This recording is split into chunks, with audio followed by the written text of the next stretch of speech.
Por fin, después de 2 largos años, volvemos a estar aquí, con mucha ilusión, con muchas novedades y esperándoos a todos el día de San Jordi y para la Feria del Libro, que serán el día 31 de mayo. Yo os voy a presentar a un proyecto entre Elena Botías y César Muñoz, que es el ilustrador, y en el cual nos cuenta la historia de Noa, que es la protagonista de Yoga Aventuras. Y es un proyecto que se compone de 3 cuentos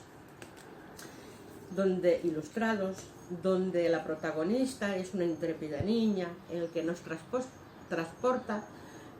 a todo el mundo que es la naturaleza, para conectar, relajarse y cargarse de esa energía mediante el yoga y descubrir elementos